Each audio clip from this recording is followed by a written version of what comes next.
Bonjour à tous. Parmi les mesures présentées en septembre dernier, dans le plan Ma Santé 2022, le gouvernement a insisté sur le renforcement des GHT pour faciliter le parcours de soins.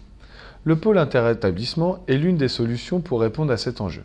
Depuis plusieurs mois, certains établissements essayent de mettre en place ces PIE.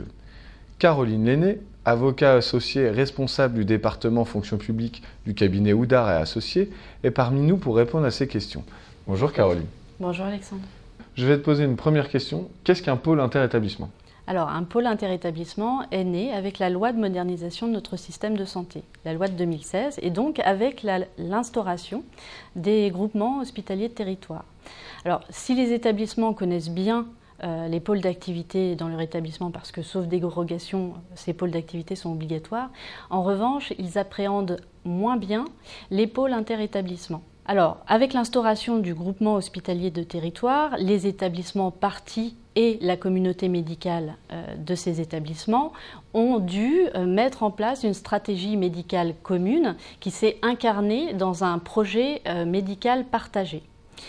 Et finalement, le pôle interétablissement est la traduction, l'incarnation organisationnelle de cette stratégie médicale commune et donc de ce projet médical partagé. Mais qui le met en place ?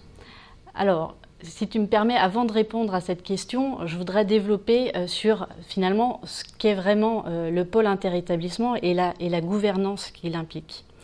Puisque dans le projet médical partagé, finalement, qu'est-ce qu'il y a ? Il y a les objectifs médicaux qui doivent être inscrits, il y a les objectifs en termes d'amélioration de la qualité des soins, il y a l'organisation par filière, c'est-à-dire les urgences, soins de suite réadaptation, la chirurgie.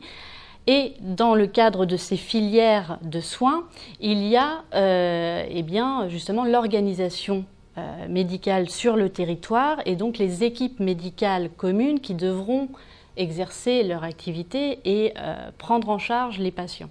Pour mettre en place cette gouvernance médicale interne au sein du groupement hospitalier de territoire, eh bien, il faut, puisque les groupements hospitaliers de territoire sont parfois des gros groupements avec parfois plus d'une dizaine d'établissements de santé, eh bien, il faut qu'il y ait une discussion, un dialogue entre les différents acteurs de la communauté médicale de chacun des établissements de santé pour justement prévoir une organisation fonctionnelle de prise en charge des patients dans les différents établissements par une équipe médicale commune qui peut réunir donc du coup énormément de médecins. Et donc comment ça se retranscrit ? Eh bien, c'est dans le cadre justement de ces pôles interétablissements. On n'a plus des pôles d'activité dans chacun des établissements, mais dans une filière médicale donnée, on a un pôle interétablissement. Par exemple, ça va être un pôle interétablissement chirurgie.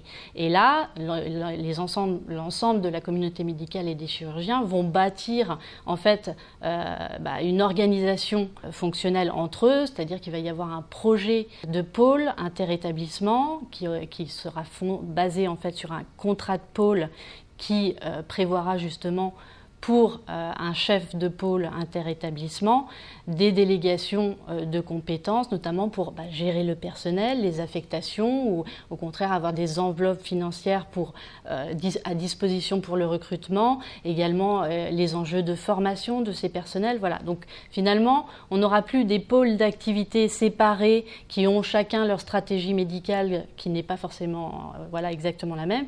Et là, avec le GHT, on est sur une stratégie médicale commune qui forcément doit se retranscrire dans une organisation et donc dans ces pôles interétablissements qui permet un dialogue entre la communauté médicale et le pilotage de la direction.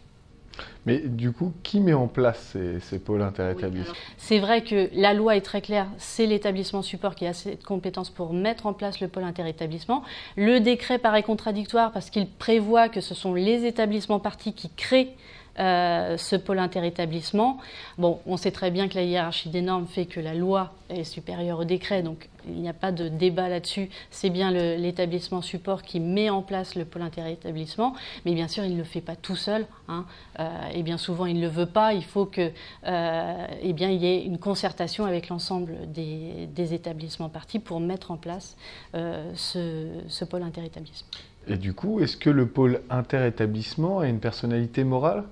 Alors non, il n'a pas non plus de personnalité morale. Alors le pôle interétablissement, c'est vraiment un outil c'est un outil de gouvernance interne, comme je l'ai dit, et c'est aussi un outil de coopération, mais ça n'a pas de personnalité morale.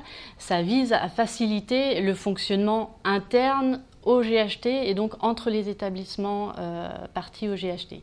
Et son but, c'est aussi de faciliter la GRH médicale, la gestion des ressources humaines médicales, et c'est un des objectifs qui a aussi été donné par le plan Ma Santé 2022, puisque je le rappelle, l'objectif est via les GHT de renforcer les parcours de soins et également la prise en charge de proximité. Et donc, avec ces pôles interétablissements, c'est un moyen de faciliter cette fluidité.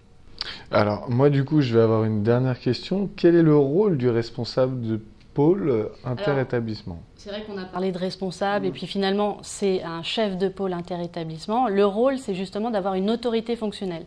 C'est le directeur d'établissement qui a le pouvoir de décision. En revanche, le chef de pôle interétablissement, pour fédérer finalement toutes les équipes médicales communes, lui, il va avoir une autorité fonctionnelle. Alors, comme le pôle interétablissement n'a pas de personnalité morale, en termes d'outils de GRH, on est assez limité, on reste sur des outils statutaires. Donc généralement, pour le personnel soignant, on va être sur de la mise à disposition, et puis pour le personnel médical, généralement, on va être sur ce qu'on connaît, les activités partagées, avec le régime statutaire qui va avec, et donc les indemnités et les primes qui sont prévues réglementairement. Mais on ne sera pas sur quelque chose de conventionnel, on est sur de l'application statutaire en termes de GRH. Merci Caroline d'avoir répondu à mes questions. Merci Alexandre. À très bientôt dans Flash Droit et Santé.